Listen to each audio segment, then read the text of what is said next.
welcome back to the program. We're going to be speaking right now with the gentleman to whom I was discussing, well, not to whom, but the gentleman which I was discussing a little bit about his ideas to continue and encourage democratic reform. Lucky enough to, on line number 4 to speak with Paul Lane himself, independent MHA for Mount Pearl Southlands.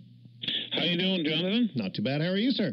I'm doing just great. I wanted to have an opportunity to have a little chat with you before I head over to CBS to watch the gold medal game with our team from Mount Pearl for the baseball. And I'll be going over there to cheer them on in a little while. Well, that's great, and I'm sure that you will cheer loud and clear. Because Absolutely. Mount Pearl can always do with another victory. You folks are a shining example of how we all should get along here in St. John's, and I mean that with no amount of sarcasm. In fact, during our Municipal Monday chats, we always look to Mount Pearl as, I think, a good example of efficiency in many ways. Now, Paul, I want to talk specifically. We were discussing some expense issues earlier in the program. We can get to that, but sure. Chiefly, and the main focus of the thrust of this discussion should be on your ideas for democratic reform within the House of Assembly. Specifically, I'm curious about your idea that more cameras will equal better behavior. Yeah, absolutely. And I guess this stems from 2 letters that I've written to Minister Parsons now. The first letter I wrote was, I guess, about 3 weeks ago.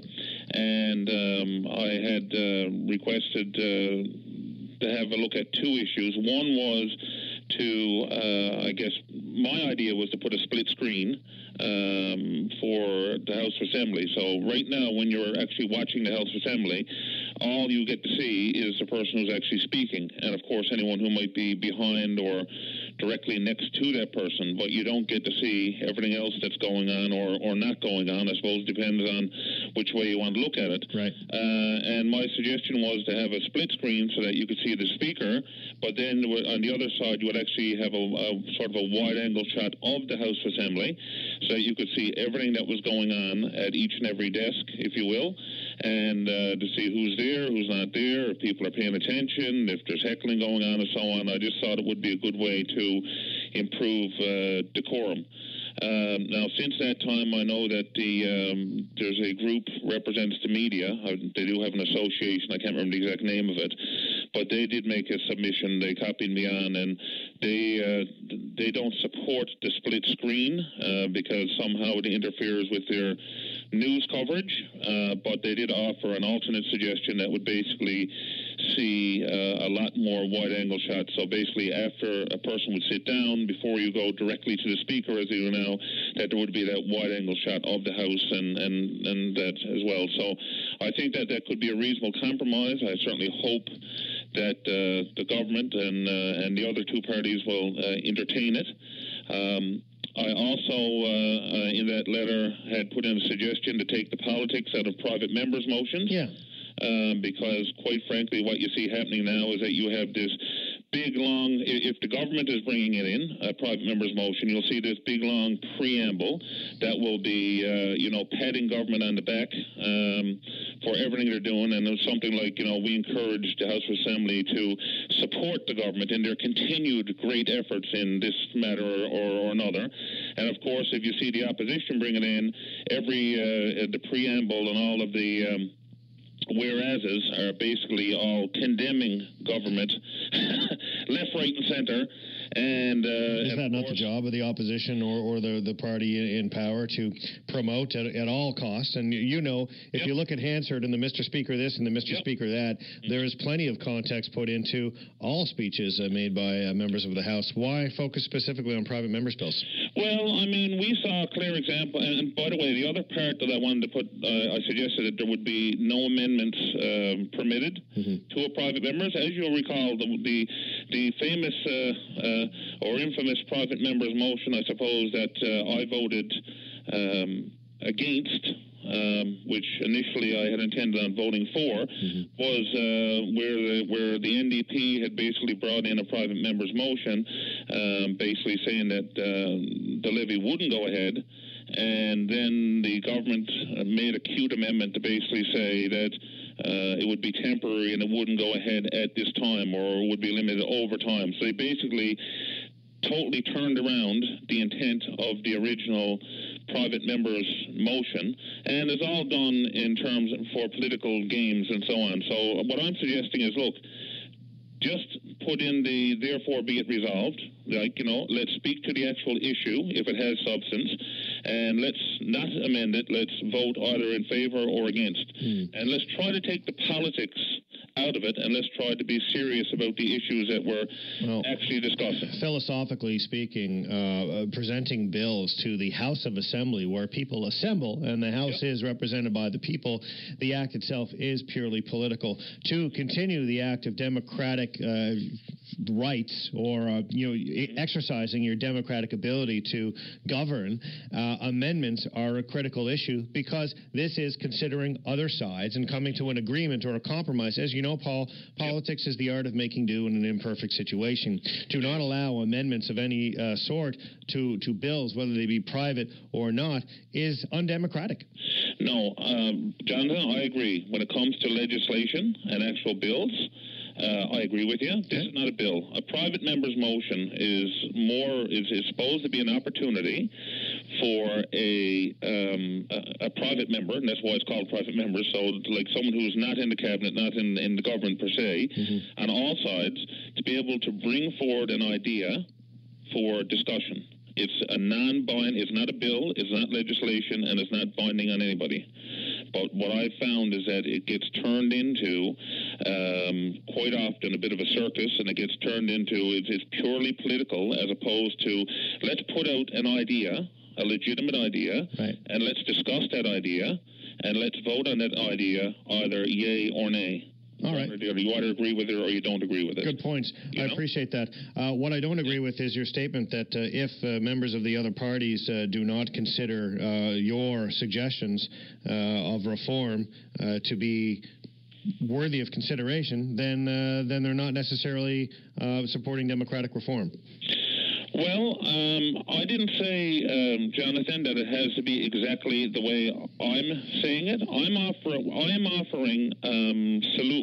offering, I guess, suggestions and possibly solutions to try to, what I believe to try to take the politics out of some of these things, to try to have members actually engage in meaningful debate, to cut out all of the foolishness, the heckling, and all these types of things that go on, to actually sit and listen to what each other has to say, to debate reasonably and to make informed decisions.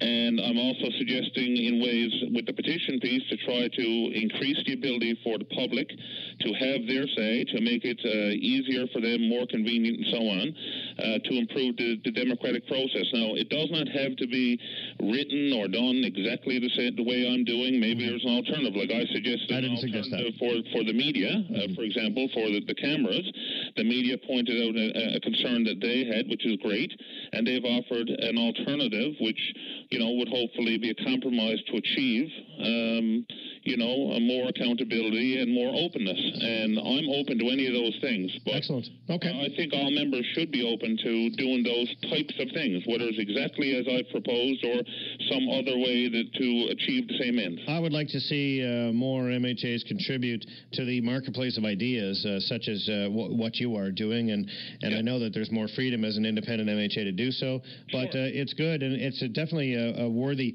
intellectual exercise. I don't think that imposing more cameras on the House of Assembly to make sure that members of the House don't snicker or heckle is a way to correct their behavior. If they've made it that far in their life and they have a driver's license and perhaps can swim a couple laps in a swimming pool, they should know how to behave.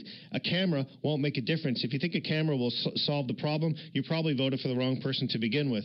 That's my comment on that, but I understand your position. Before we go to the break, Paul, there's been some discussion on Twitter and some interesting information put out there about gas expenses. You're currently at $2,707.48 as of, I think, March of this year, the last submission. Other MHAs who are in your vicinity have billed for none. I have not yet looked at all of the expense claims of all 49 members of the House of Assembly, but can you clarify why your expenses are as large as they are?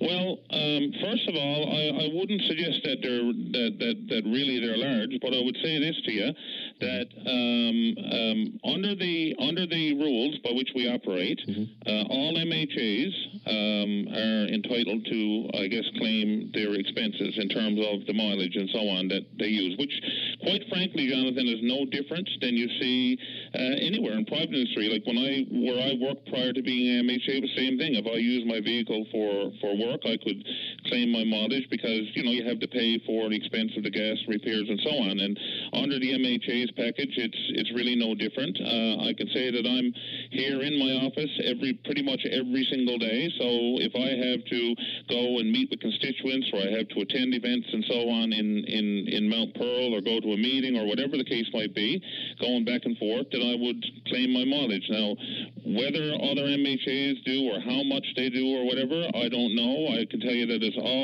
everything has to go through the government member services. They scrutinize every single thing, and I've had like the simplest little thing come back where you forgot to say from here and return, or whatever, there was some minor thing, and they sent the whole thing back to be redone. So it is scrutinized. It's all put online for the public to see. Are you allowed to bill to go to work and to return home at the end of the day? No, you're not.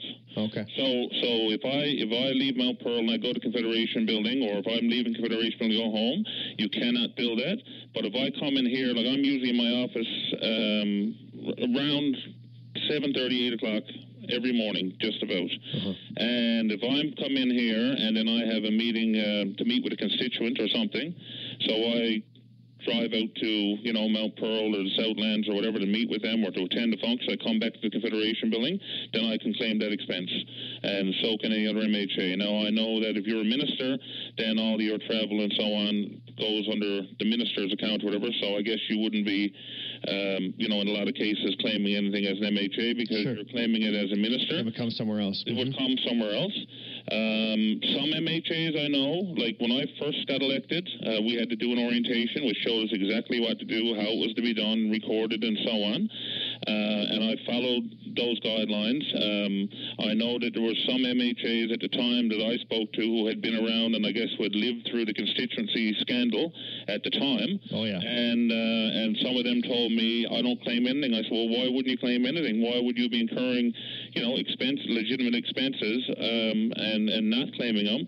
And I was told, look, A, it's not worth the hassle having to write it all down to me, and B, I've lived through the constituency scandal piece, so the easiest way is to just, for me, is to suck it up and not worry about it and whatever. That was their own personal choice, and my choice was, look, I'll do everything above board the way it's supposed to be done, but and follow the rules, and that's exactly what I do. All right. Last question. Do you think, now that you are an independent MHA and you have a voice, and to promote areas of reform and perhaps fiscal solutions, I know you're looking to many ministers for their position on money-saving ventures. Do you think that billing for you to travel around town, you and all 39 other MHAs, is a good idea or a good use of taxpayers' money?